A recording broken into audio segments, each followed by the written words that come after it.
쏟아지는 특검 이슈 중에서 꼭 알아야 할 것들만 엄선해서 싹 까보는 특검 캐비넷 시간입니다. 예, 지금 지난 금요일에 김건희 특검이 윤석열 피고인을 체포하러 갔을 당시에 그 장면이 정말로 큰 파장을 일으키면서 외신에는 이렇게 보도했어요. 윤 전 대통령이 조사를 거부하며 새로운 저항 방식을 사용했다. 이렇게 말을 하기도 했는데 어떻게 안 소장님 어떻게 보셨습니까? 네, 너무 창피한 일이죠. 본인이 평생 누군가의 죄를 묻고 그 과정에서 과잉 수사도 일삼았다는 지적은 받았지만 그건 차치한다 하더라도 그래서 공권력의 엄정함 그리고 결국 죄가 큰 사람은 구속영장 청구해서 구속시키고 구속된 상태에서도 불러서 조사를 해야 될 일이 많거든요. 예. 법정에다 나가야 되지만 검찰에서 추가로 불러갖고 조사하는 경우도 많습니다. 저도 옛날에 경험이 있어서 맨날 불려다가 그랬는데 그러면 그 조치는 설령 본인은 마음에 안 든다 하더라도 최고위직 공무원인 검찰총장과 대통령까지 지낸 사람이 협조해줘야 되는 겁니다.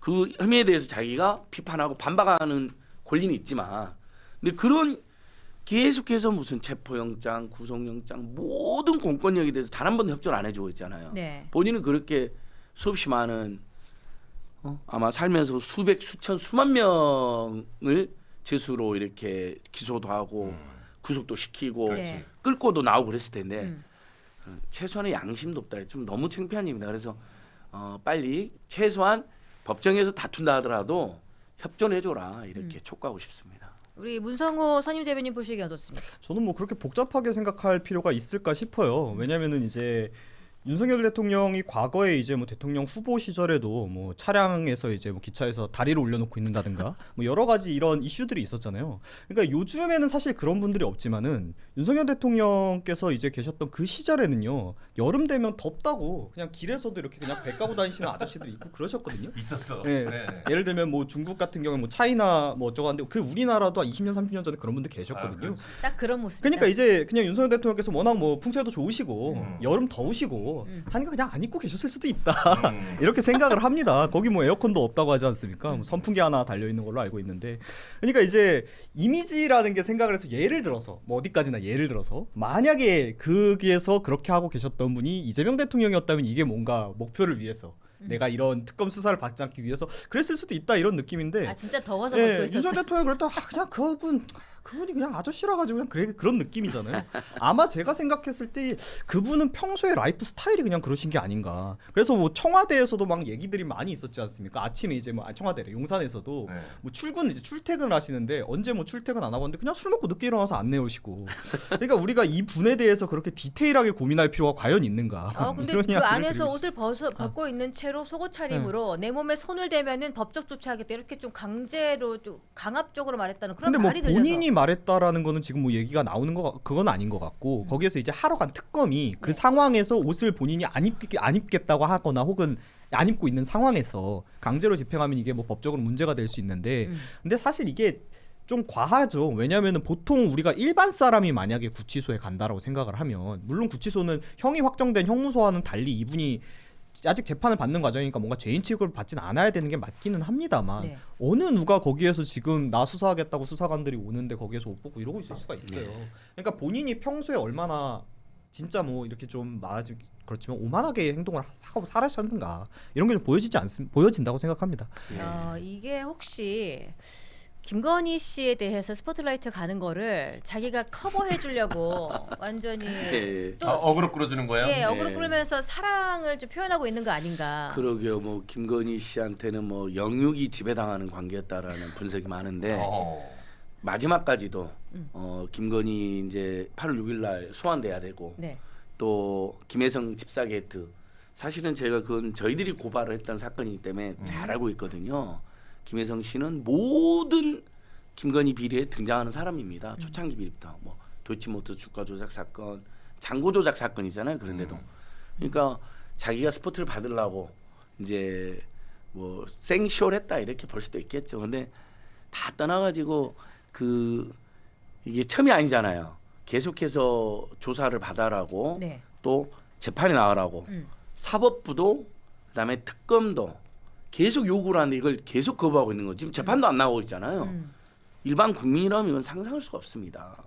그리고 바로 독방 간 것도 특혜거든요. 지금 우리 행정법상 원칙은 독방 수용이 원칙이에요. 근데 구치소는 좁고 사람 많으니까 혼거를 하거든요. 7번 방의 비밀 죄송합니다. 7번 방의 선물 영화처럼. 네. 근데 그렇게 여럿이 있으면 부딪히잖아요. 여름에는 서로 쌈납니다. 그래서 막 교도관들은 밤에 출동하고요. 네, 우리 안진거 소장님이 한 2개월 정도 여름에 2008년 여름에 수감되신 적이 있잖아요. 이명박 정부 초기에 대규모 촛불 집회를 주도하다가 감옥 한번 갔다 왔습니다. 2개월 정도 있었는데요. 그때 구치소였죠, 구치소. 네, 구치소. 그때 서울구치소 계절이 딱 똑같습니다. 이제. 딱 지금이고요. 예. 그때 처음에 갔는데 6명 방이었어요. 네. 진짜 쌈나더라고요. 어. 더우니까 선풍기 한 대 있고. 예. 한대 6명. 예, 그걸로 회전해가고 지내고. 그러니까 화장실 갈 때도 막 기다리고 늦게 나오면 막 욕하고 빨리 나라 그러고. 그래서 싸웠습니까? 저는 안 싸웠는데 말렸죠. 말리고 그랬구나. 우리가 이래서는 안 된다. 구치소의 그 인권 개선을 같이 호소하자 이렇게 했는데 사실 독방은 그럴 일이 없잖아요. 그리고 언젠가 에어컨이 설치될 수 있다고 봅니다. 하지만 그건 모든 국민들과 토론을 거쳐서 전체 재수들의 인권에 대해서 우리가 이제 여름에 너무 더워서 요즘에는 온열 환자들 열사병으로 많이들 막 쓰러지거나 다치기도 하니까 그때 설치할 수 있죠. 윤석열 한 사람에서 설치하면 말이 안 되는 거. 지금은 더우면 바로 뒤에 화장실하고 그게 있어요. 수도가 있어요. 네. 그래서 우리 옛날 등목 있잖아요. 등목. 그렇지. 계속 바가지로 물 그 딱 안에서 뿌리고 등목으로. 그다음에 앉아가지고 딱 선풍기 켜놓고 있잖아요. 네. 그러면 시원해요. 시원하지 그래도. 또. 네. 그러니까 윤석열 씨가 하는 모든 행동은 엄살이고 화장입니다. 예, 그 구치 생활 셀프 해본 사람. 등록이 하기가 좀 어려워서 그런 거 아닐까. 그럴 수도 있죠. 너무 자기 관리를 안 해가지고 네, 그렇죠. 술만 드셔가지고 살이 너무 많이 쪄가지고 그게 힘들 수도 있는데 아하. 뭐 근데 물 찌끄는 건 다 될 수 있잖아요. 이렇게 들어 누워가지고 그냥 물 이렇게 찌끄면 되잖아요. 물을 호이자. 야, 거기다가 또 호의자를 대입하시니까. 이건 좀 불쾌하실 수 있어요. 아니에요. 죄송합니다 개그맨. 이게 개그맨이 호의자를 해야 재밌는 건데 이게 정치인이 또 이게 그 호의자를 하니까 너무 재밌어요. 이거 잘 살려야 되는 거군요. 이것도 이제 정치인들도 이제 개그맨 기수를 줘야 돼요. 네, 너무 잘하고 있습니다. 근데 이게 개그맨보다 정치인들이 더 웃긴다고 하는 게 뭐냐면은 이 모습을 두고 정청래 민주당 당 대표는 담요에 똘똘 말아서 꺼내오면 된다. 뭐 이런 식으로 좀 과격한 표현을 쓰기도 했는데 이런 게 좀 여러 가지 빌미를 주진 않는지 어떻게 보십니까? 그러니까 약간 윤석열 대통령이랑 조천래 대표랑 저는 좀 그 간이 잘 맞는 사람들이 아닌가 싶어요. 그러니까 지금 대통령이 이렇게 전 대통령이 이렇게 행동을 함으로써 비판을 받고 있는데 그럼 거기에서 오히려 좀 정적인 모습, 특히 이제 정권을 가지고 있는 여당이고 또 이제 190석이랑 거대한 권을 의회 권력을 가지고 있는 사람들이잖아요. 이러면 좀 정적인 모습을 보여줘야 오히려 커봐라 저 윤석열 얼마나 저렇게 격떨어지냐가 나오는데 같이 그렇게 행동을 하는 게 과연 그 이미지적으로 저는 좋은지는 모르겠어요. 근데 지금 이제 전 대통령이 지금 뭐 독방에 수거되어 있는 게 특혜라면 특혜죠. 뭐 정치인이라든지 아니면 뭐 재벌 회장이라든지 이런 사람들이 그런 특혜를 받는 경우가 많이 있는데 근데 이게 또 현실적인 문제가 만약에 진짜로 그 홍거방에 같이 놨다가 문제가 생기면 그거는 그거대로 특검을 진행하거나 이재명 정권에게도 부담이거든요. 그게 비단 이제 윤석열 대통령뿐만 아니라 이전에도 계속 뭐 그래왔던 부분이 있고요.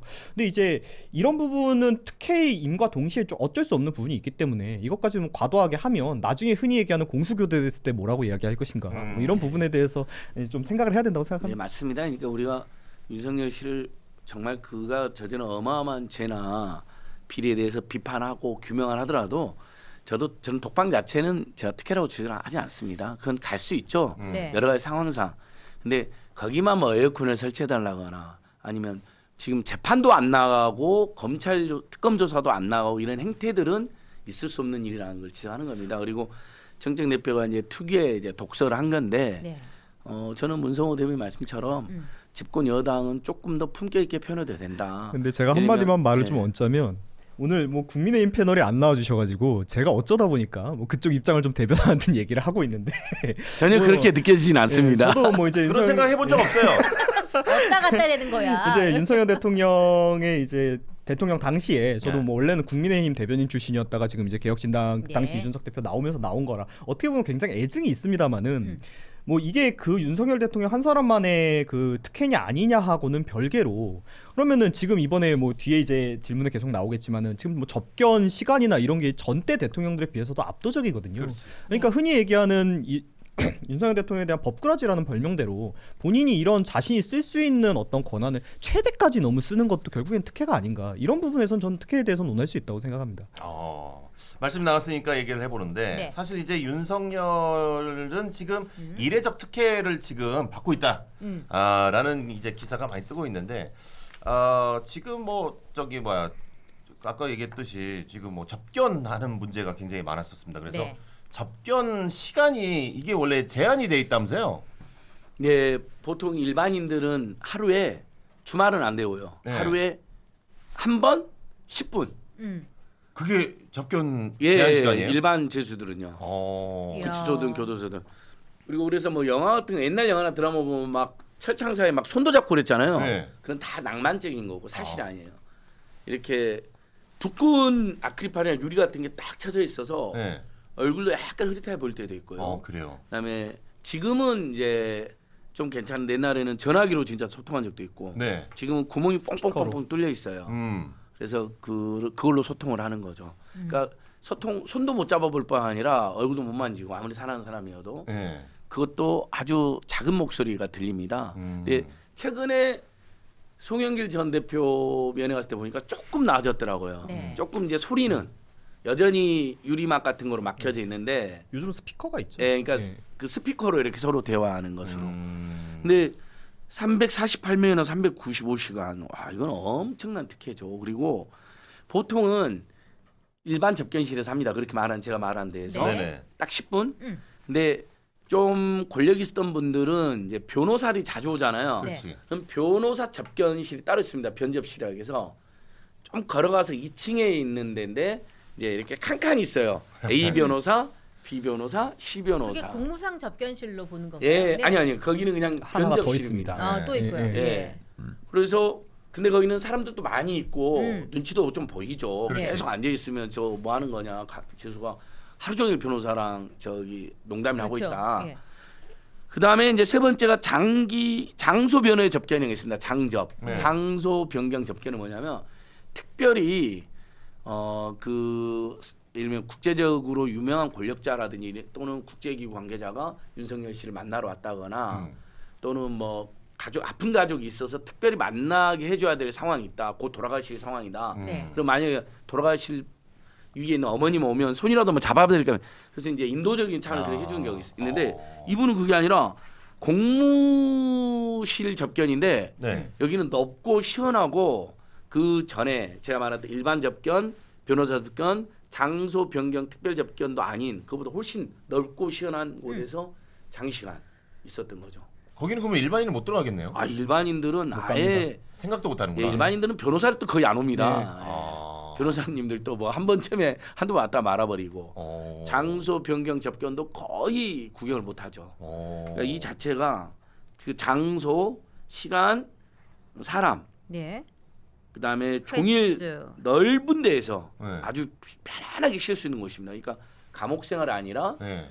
교도소 안에 같이 했다는 것은 맞는데 네. 전체적으로 너무 자유롭고 너무 편안한 거죠. 저 뭐 1차 구속 기간을 보니까 1월부터 3월까지 292명 정도 접견하고 일일 평균 한 7시간을 만났다 그러고 2차 구속 기간은 7월부터 한 달 정도 한 20일 정도인데 56명을 접견하면서 일일 평균 2.7시간 정도를 만났다고 하는데 그러면은 문성호 대변인 이거 뭐 사람이 좀 만나는 사람들이 점차 줄고 있는 건가 아니면 찾아오는 사람들이 약간 말걸음이 뜸해지는 저는 것 같기도 하고 뭐죠 이거는? 아직도 찾아가는 사람들이 신기하다라고 생각을 하는데 네. 그래서 뭐 여의도에서 뭐 농담처럼 뭐 예전에 대통령이었을 때야 그 사람이 좀 권력을 가지고 있는 사람이니까 뭐 문정선 씨가 되는 게 당연한데 네. 지금은 사실 어떻게 보면 끈떨어진 상황이잖아요. 그런데도 찾아가고 있는 이 사람들은 도대체 왜 찾아가는 건가라는 게 얘기가 좀 있어요. 그래서 뭐 확인되지 않은 뭐 여러 가지 뭐 구설수지만 그냥 진짜 농담처럼 그 윤석열 캐비넷이라는 게 있어서 본인이 뭐 검사 시설에 있던 이런 걸 가지고 뭐 국힘의 뭔가 약점을 잡고 있어서 이 사람들이 끈이 떨어졌으면서도 자기 끈을 놓을 수 없는 상황이 아니냐 뭐 이런 이야기도 있습니다. 근데 저는 특혜 논란이라고 하면 이게 진짜 특혜예요. 저 음. 같은 경우도 원래 정당 생활을 하기 전에 억울하게 범죄자 되신 분들을 돕는 시민단체 활동을 했었어서 그랬구나. 구치소 생활을 해본 적은 없지만 정말 그 접견실 많이 가봤거든요. 근데 보통 사람들은요 그 접견 한 번이 힘들어요. 변호사나 진짜 데리고 와야 한 번 허락해주고 하지. 아, 허락 어머니 자체가 모시고 어렵다? 어머니 모시고 가도 물론 한두 번은 해주죠. 근데 네. 내일 들어서 매일 찾아가가지고 해달라 그러면 안 해줍니다. 안 해줘요? 당연히 안 해줍니다. 그래요. 그래서 네. 보면은 뭐 구치소 교도관을 뭐 조사해야 되는 거 아니냐 이런 말들도 있고 해서 괜히 예. 또 생사람 잡는 건 아닌지 이거 어떻게 안에서 압력을 가할 수도 있잖아요. 이게 예, 원래 맞습니다. 좀 뭐 정치권에서. 윤석열 대통령 한 사람만 이러는 건 아닌데 네. 이 정도까진 보통 하지 않아요. 보통 어느 정도 좀 여유 있는 사람들은 아까 얘기하신 변호사 접견 같은 경우 변호사가 오면 그 방어권상 나와야 하니까 그 변호사들을 매일같이 부를 수 있는 재력이 있는 사람이라든가 권력이 있는 사람은 뭐 법적으로 막기가 좀 어렵죠. 만약에 네. 이 피고의 방어권을 제대로 보장해주지 못할 수도 있으냐 그런 걸 규제를 하다가는 그러니까 좀 이렇게 자주 협전하시고 하는 경우가 있는데 그래도 이렇게까지는 보통 안 합니다. 예. 그러니까 이게 한 번은 우리가 짚어야 될 사회적인 문제이기도 한데 제가 2008년도에 2달간 있을 때 네. 변호사님들 이제 가끔 오시더라고요. 더우니까 그다음에 뭐 사건에 대한 이야기도 좀 해야 되고 왜냐면 제가 이제 야간 집회를 주도했다는 것으로 구속이 돼 있었는데 네. 지금은 야간 집회가 잘 보장돼 있잖아요. 네. 근데 그때는 그게 사실상 금지돼 가지고 구속이 됐어요. 근데 네. 결국 헌법재판소에서 이혼법률로 판정을 해갖고 이제 제가 보석으로 중간에 나오게 됐는데 예. 그런 것 때문에 변호사님 갖고 오셨거든요. 가면 그 한참 걸어가야 돼. 그래서 그 윤석열 씨가 아파서 법원도 못 간다, 검찰도 못 간다는 건 말이 안 되는 게 그 독방에서 장소 변경 접견 또는 변호사 접견을 한참 걸어가야 돼요. 본인이. 그러니까 잘 걸어다니다가 교도소 안에서는 갑자기 법정과 검찰 특검 하면 못 받기 때문에 말이 안 되는 거고. 네. 갔더니 제가 있을 때는 누가 있었냐면 여러분들 이제 우리 청자들 다 알만한 사람께 제가 말씀해 드린 거예요. 그 제유라고 하는 전대미문의 불법 다당의 사건을 일으켰던 주수도가 있었어요. 네. 그다음에 너무나 큰 사이비 종교 폐해 JMS 정명석이 있었어요. 당시에. 근데 제가 갈 때마다 그 사람들은 하루 종일 앉아 있는 거예요. 그때 일반 그 죄수 다 그러는 거예요. 저도 그런 느낌 하는데 저 봐라 저렇게 나쁜 짓을 하고도 돈이 있다만으로 하루 종일 독방 그 홍거방이든 독방이든 피해서 변호사랑 시원한 데서 하루 종일 이야기하고 있는 거예요. 문제라는 지적을 하시더라고요. 많은 그 자체가 사실 특혜잖아요. 네. 법은 만인한테 평등화되는 거니까 그런 건 좀 개선이 필요합니다. 그러니까는- 윤석열 씨만 미워서 제가 한 말이 아니라 네. 전체적으로 감옥에 가 있는 사람들까지도 불평등하다 하면 이건 그 안에 있는 분들이 교화가 되겠어요? 더 막 짜증나고 더 불만을 느끼고 나올 수도 있죠. 아니 근데 얘기를 듣고 보니까 네. 거기에 내부 구조는 잘 몰랐어서 거기 걷는데 그렇게 오래 걸리시면 한참 떨어져 지금 있어요. 뭐 바로 앞은 아니에요. 전 대통령 운동도 좀 많이 필요하신 것 같은데 네. 본인 건강을 위해서 그렇게 열심히 다니신 게 아닌가 뭐 이럴 수도 있지 않나요? 아 이렇게 다른 수감하시는 다른 분들에게도 새로운 거부를 할 수 있는 형태의 새로운 면모를 보여주고 있고 굉장히 안 좋은 사례를 보여주고 있잖아요. 네, 이런 맞습니다. 분이 저희 국민 세금으로 계속 그렇게 편안하게 생활한다는 게 참 화가 나는 일인데요. 이 사람을 그러면은 어떻게 하면은 빨리 밖으로 끌어낼 수 있을까? 한간에 이런 말이 또 돌아요. 뭐 밖에서 김치찌개라도 좀 끓이고 있으면은 그 냄새 맡고 좀 나오실까? 자기도 모르게. 근데 네. 이거는 정상적인 방법으로 이 사람을 너무 유치하다. 예. 정상적으로는 안 되니까 지금 어찌 마음이 좀 아프신 네, 것 같은데 맞습니다. 정상적인 방법으로 대처가 안 되니까 어떻게 하면은 이 사람을 끌어낼 수 있을까? 의견 씨 간단하게 주시죠 한 번씩. 그 이제 너무 행태가 유치하니까 이제 네. 그런 뭐 이제 김건희가 연락을 해야 나온다라거나 아니면 이제 김건희가 법정이나 오빠 나 밖에 있어 특검 이래야 조사 받을 때 김치찌개가 계란말이를 제공한다면 나온다 이런 이제 좀 다소 유치하긴 하지만 밖에서 오죽하면- 소맥을 타고 있다거나 예 이런 맞습니다. 안에 술도 못 드시는데 제가 그 말만큼은 안 하려고 그랬는데 아, 네. 맞습니다. 죄송해요. 네. 아니, 근데 이 정도로 화가 납니다. 저는 우리 법의 엄정함은 보여줘야 생각합니다. 저도 시민 사회운동하면서 뭐 압수수색도 당하고 뭐 구치소도 갔다 왔다 그랬잖아요. 아무리 억울하고 짜증 났어도 공권력이 어쨌든 법대로 집행하는 것에 대한 협조를 해줬어요. 네. 그냥 그리고 거기 온 사람들은 죄가 없잖아요. 공무원으로서 어쨌든 법원이라든지 검찰이라든지 명령을 받고 오는 사람들이잖아요. 근데 막 그 사람들 괴롭히는 건 너무 그게 싫더라고요 저는요. 네. 그분들 고생을 안 시키기 위해서라도 다 협조를 해주는 건데 윤석열 씨는 지금 구치소에서 얼마나 거기 있는 교도관들이나 구치소장이나 벌써 곤란해졌어요. 막 고발도 들어가고 제발 협조해 주세요. 두 번째, 이제 법정도 안 나오고 정말 조사도 안 나오면 법원도 마찬가지 특검도 조치를 취해야죠. 수의를 안 입고 놀았다면 조폭 양아치들이 그렇게 많이 있는데 안에서 네. 옷을 입히고 옷을 안 입히겠다면 그 정말 있잖아요. 드라마나 보면 뭐 담요 같은 거 아니어도 똘똘 이렇게 감아가지고 특별한 섬유로 그리고 들고 나와야죠. 이건 법의 엄정함, 그 사람이 미워서가 아니라 공권력의 엄정함과 법의 만인의 평등을 위해서도 그리고 그가 저질렀던 너무나 큰 중대한 내란이나 계엄 사태 같은 걸 응징하기 위해서도 한 번은 네. 네네. 대신 다치지 않게 또 인간의 너무 뭐, 생각을 해주시네. 모욕을 줄 필요는 없는 선에서 저는 모욕 줄 필요는 없다고 생각하거든요. 법의 엄정함만 그냥 냉정하고 엄정함만 보여달라는 겁니다. 그 옛날에 그 얘기하니까 갑자기 옛날에 그 결혼하기 전에 네. 함 들어갔잖아요. 네. 그때 네. 함 오징어 들어갈 때, 쓰고. 예, 네. 함 들어갑니다 하면서 소리치면서 네. 10,000원짜리 이렇게 하나씩 이렇게 줬잖아요.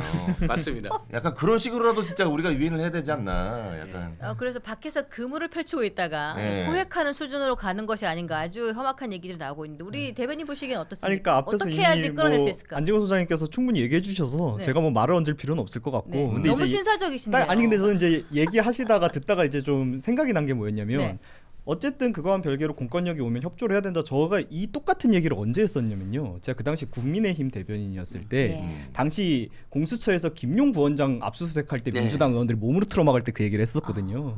그러니까 저는 다 좋은데 민주당 정권이나 이런 특검을 진행하는 데 있어서 안 좋은 선례들을 만들지 않았으면 좋겠어요. 왜냐하면 공수 교대됐을 때 뭐라고 얘기할 겁니까? 그러니까 지금 결국에 윤석열 대통령이 뭐 이런 거 제대로 특검에 협조 안 하고 할 때마다 얘기 나오는 게 너네 공수처가 수사할 때 너네 민주당 특검 수사할 때 어떻게 했어가 나오면 사실 민주당도 진짜 할 말 없거든요. 네. 그러니까 우리가 내가 지금 당장 권력을 갖고 있다고 해가지고 뭘 해버리면 결국 나중에 그게 자기한테 돌아와요. 그러니까 지금 윤석열 대통령도 본인이 옛날에 자기가 검사로서 했던 행위들 같은 거에 똑같은 혐의들 받고 있는 거거든요. 네. 그러니까 우리가 권력이라는 게 영원하지 않은데 지금 당장만 보고 이렇게 행동하면 결국 다 돌아온다. 이 얘기 딱 듣다 보니까 너무 똑같이 말씀을 하셔서 아니 뭐 맞습니다. 네. 그래서 아니 김용 부원장도 민주당도 당시 압수액은 이제 저희들은 정치 검찰의 불법 과잉 수사라고 규정하고 뭐 시민단체까지 비판하긴 했지만 처음에는 저항하다 다 협조를 했죠. 네. 그분들도. 그리고 그런 의원실이나 야당 당사 압수액은 신중한 게 맞죠. 네. 저는 특검도 그 부분은 감안해야 된다고 생각을 해요. 근데 이제 그래서 문재인 대변인님의 지적은 1차적으로 맞고 저는 앞으로는 그 전체적으로 여야 정치권들이 룰은 좀 만들었으면 좋겠어요. 네. 공권력의 어떤 수사를 받거나 압수가 있었을 때 그건 협조는 누가 되든지 간에 해주는 것으로 공식적으로. 다만 의원실이나 야당 당사나 이런 데는 신중한 고려를 요구하는 건 저는 있을 수 있다고 봐요. 왜냐하면 국민들의 직접 투표를 통해서 선출된 대의 권력이잖아요. 네. 그것을 사법부가 함부로 침탈해서는 안 되죠. 그러면 이번에 이제 이준석 의원 사무실이랑 이제 의원 사무실 압수수색이 진행됐는데 거기에는 적합하게 얘기하신 대로 고려를 해서 진행했다고 생각하십니까? 그러니까 그걸 잘 모르겠어요. 이제 예외는 예민한 없다고 생각하지만 그렇죠, 그렇죠. 그러니까 저는 민주당이 이런 깊이 부분을 고민 안 비판하고 싶은 했는데 겁니다. 항상 본인들이 휘두를 때는 그 칼이 날카로워요. 근데 항상 자기들한테 그 칼이 왔을 때는 또 그 칼이 얘기하신 것 같이 뭐 불법 정치 검찰이다 하는데 그건 반대쪽에서 똑같이 얘기할 수 있는 거거든요. 그러니까 이런 부분이 계속 반복되니까 흔히 얘기하는 뭐 민주당이나 혹은 비단 민주당만이 아니라 흔히 얘기하는 범진보 앞에 내로남불이 붙는 예. 겁니다. 그러니까 이번 특검의 엄중함상 예의 없이 해야 된다고 저도 생각하지만 그러나 예를 들면 종교시설이나 특정 의원 사무실이나 또는 정당 당사는 원칙적으로는 신중한 고려를 해야죠. 근데 이번에는 저는 불가피하다 봅니다. 예. 아 좋습니다. 이렇게 여러 그러니까 가지 이제 문성호 의견들이 대변인 오늘 처음이니까 이 정도로 좀 봐주세요. 정 대변인 오늘 멘트가 굉장히 날카로워요.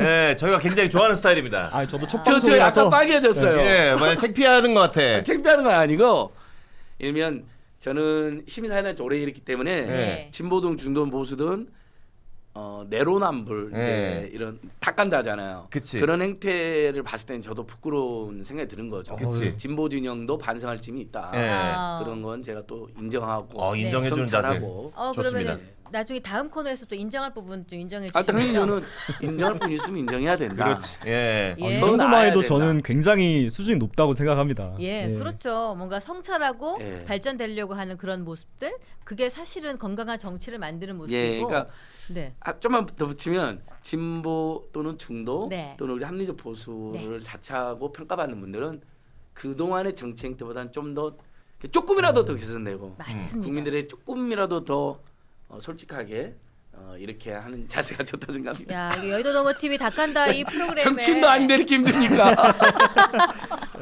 또 저도 뭐 지금 스피커로 뭐 일반 나오니까. 당원인데.